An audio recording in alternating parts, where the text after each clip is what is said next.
So, Diana, let's start with the why. Why is it worth doing Team Agreement of the Month? And as I said to you before, I've been a bit lukewarm about this. I didn't Mhm. think it was a really strong thing to do, but I've completely changed my view since I've started to use it in our own team. So the why behind this are to keep the team agreement or agreements in focus. It helps us create a collective how are we doing. So even if you're using them in one-to-ones, it's a monthly check-in around a particular agreement. It helps identify blocks and challenges and work out how to overcome them. It's a way of sharing resources to support living the agreement and to practice what to do when team members are struggling with it, and to share examples and successes. So that's the why I've started to focus on this. But there's a number of questions for us to think about before we get started. And again, if I just list them here and you can sort of mentally decide what you think, and we can talk about this a bit later. So one of the issues is whether you create a new channel or an existing channel. So in our team, we use WhatsApp as the main way of keeping in touch. And I decided that rather than clutter up our existing WhatsApp channel, I talked to the team about creating a separate channel called Team Agreement of the Month, which is where I only post issues to do with the team agreement. And that's working for us. And I know lots of organizations are on Teams, so it's whether you create a separate thing on Teams or not. One of the things I want to share with you is doing a temperature check at the beginning of the month. And one of the things for you to consider is if you do polls, whether you want them to be anonymous or whether you want people to own what they're doing. And of course, one of the issues there is the degree of psychological safety in the team. So, how confident are you that people would be really truthful if they're not anonymous? And is anonymous the way to go or not? And in our team, we decided not to be anonymous. So, what days of the week? So, you could post two times or three times. And again, what days of the week? So, in my team, a couple of people don't work on a Monday. So, we've been doing it Tuesday and Thursday and just doing it twice. But I think I did an extra one in the first week. So, getting a regularity so colleagues know what to expect and when to expect it. One of the possibilities is to do something like a scenario in a meeting. And if you meet weekly, it's can you carve out a bit of time in one meeting that month to do it, say 10 or 15 minutes? Or do you need to set up a meeting specifically for this? So that's something else to consider. Do you want to mix people up randomly or consciously pair people? And I know we explored this when we were looking at feedback in your team from another team agreement. But again, there are benefits to both. So mixing people up randomly means you're getting to have conversations with people you might not necessarily always talk to. Consciously pair people, you might have different reasons for doing that. Um, the other thing to consider is whether to use the information that comes out of your month of the team agreements to create a team resource that stands almost next to the team agreement. So the team agreement we've been looking at is talking about mistakes and learning from them. So I've looked at different resources for us, and I'm thinking about creating a sort of one-page resource for each team agreement that helps us live that. Another question is which order of team agreements. So, in some ways, doing ones that you're struggling with makes a lot of sense. So, you could either do a poll, say which of the team agreements do we find the most difficult to start with? Or I know you're looking at confirmation practices individually with people. So, you might have a sense of which team agreement consistently comes up with a lower score. Or after you've done a team agreement review, looking at the ones that were more problematic for people and saying, okay, the next four team agreements of the month, we'll look at this, this, this, and this. So, as with all of this work, the more that you can co produce that and co create it with your colleagues, the better. And the final thing is at the moment, you're looking at taking this role as the team leader. And it's whether you want to have somebody lined up to take this role after you. So, again, they're paying good attention to this, or whether you want to do a couple of months or 3 months and then invite people to decide to volunteer to take it. So, those are the the why, and some questions to consider before we get started. And what I've got here is two different week planners, because obviously, if you do the same thing every week, it's going to become repetitive and boring for people. So I've done two different ones. So in week one, there's three activities in week one, week three, and week four. But with week four, one of them is a review. And there are some themes here. So when you start creating your own week, there are some themes to pay attention to and some different ways of doing it. So certainly in week one, introducing the team agreement of the month is important. What I've found is making it visual. So you'll tend to have a list of team agreements in a Word document or something else. But if you could pull out the team agreement that you're looking at and make it into a nice visual, and there's Canva and Word swag and different ways of doing that. So beginning of week one, I posted the team agreement we're looking at. Then the next thing, which again I think is really useful to do in week one, is to get a snapshot of how we're doing. So you can either do a poll, and because we're using WhatsApp, it's pretty easy to do polls. So I did a confirmation practice type poll with how are you doing living this team agreement? And you have options to tick 1, 2, 3, 4, or 5. You could use a Mentimeter or equivalent, and there's Slido and different ways that you could do it. Or another way to do a temperature check is to ask people to either share an example or a success of how they're living that team agreement. So a different way of doing it.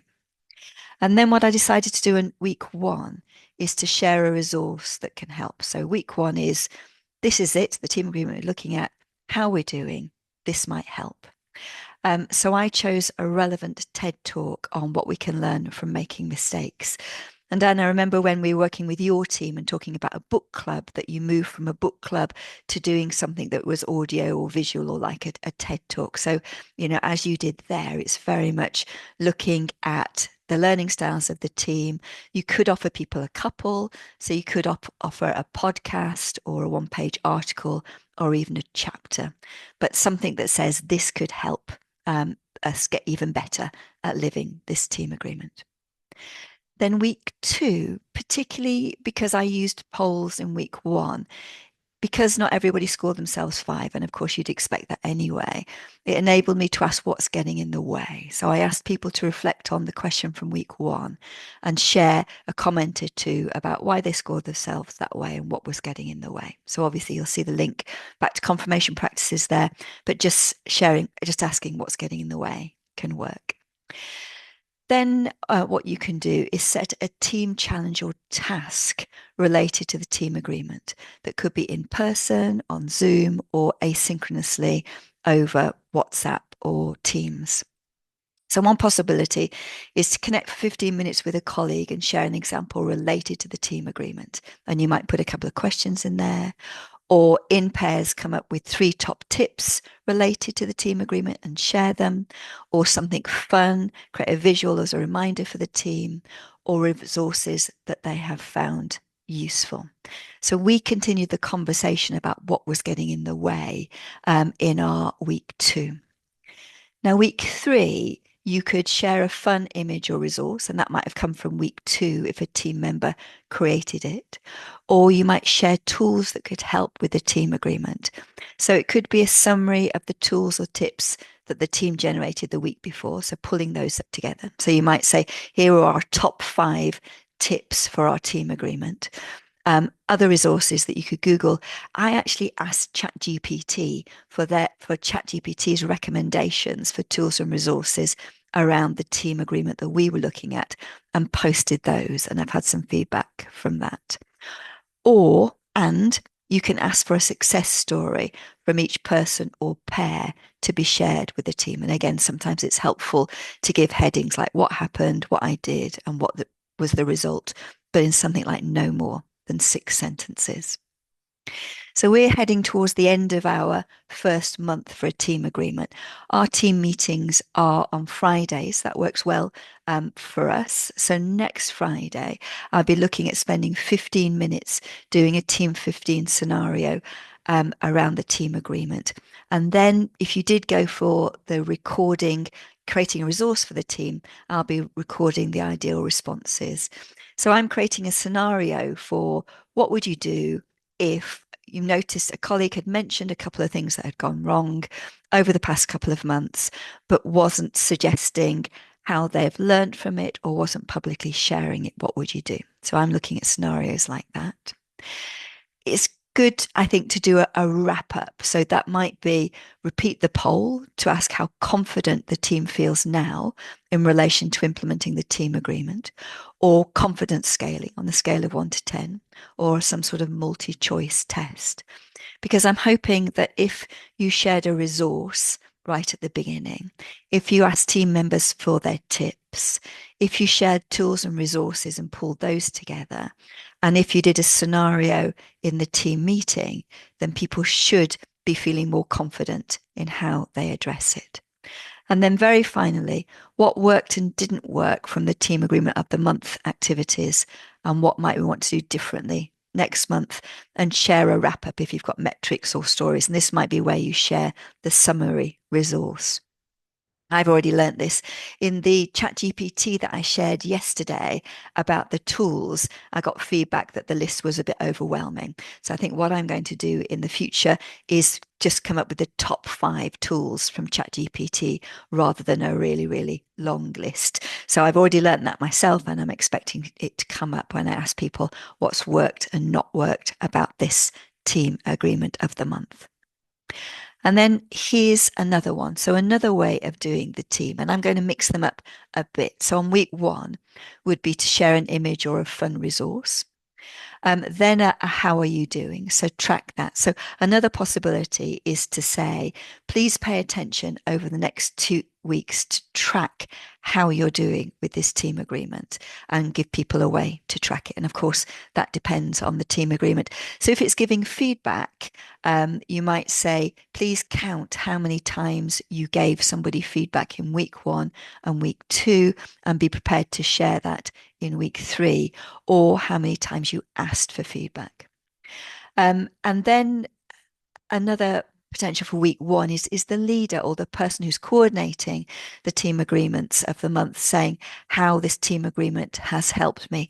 And the advantage of that is, particularly if you're doing it around a real team challenge, is we come back to the why. Why does this team agreement matter, and how can it help us?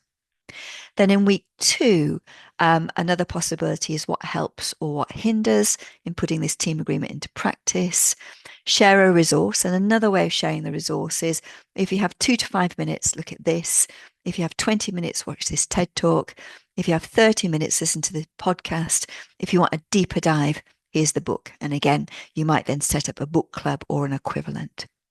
And a third possibility for week 2 is to catch people doing something good in relation to the team agreement. So creating opportunities for people to identify who's doing it well, what they've learned from them, and giving people shout outs and finding a way of doing that in a fun way. Because sometimes this is really difficult, isn't it, to give people positive feedback generally from each other. Week 3 could be a mini workshop, so 30 minutes on ideas from implementing the team agreement. Week 3 could also be how we're doing with the tracking. What have people noticed? What do they think might be supportive for them in team agreements in the future?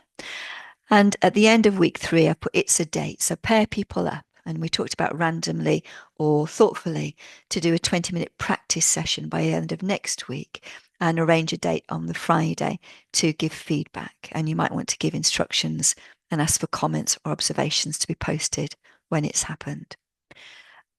Then in week 4, you'd actually have the date, the practice in pairs. Again, you do a wrap up, possibly poll or confidence scale. And again, what would we do differently next month? And then finally, here are some other suggestions. So you could create a visual tracker and do before and after on week 1 and week 4 that demonstrates how far a team has come. You could use a Mentimeter or something for that. You could share case studies that highlight the team agreement, and daily reminders that are actionable and easy to digest. I went I decided not to do daily reminders. I was worried about that being overwhelming at the beginning, but that's certainly a possibility. Shout outs to team members for success in applying the team agreement. Set up a team challenge for a month in relation to the team agreement. You might set it in week 1, review in week 4. You might have a team led initiative, so assign or invite small groups or individuals to lead a specific strategy. I facilitate a team 15 or create a resource. You could have accountability buddies at the start of the week to do weekly check ins for 5 minutes each about how they're doing in implementing the agreement. And I think this is really interesting for you, Diana, again, around your role. So one possibility is you personally connecting with each person around the agreement to do a check-in, or you making your focus in one-to-ones. So that's a quick overview on 2 weekly possibilities, why we're doing it, some general things to consider, and some other suggestions.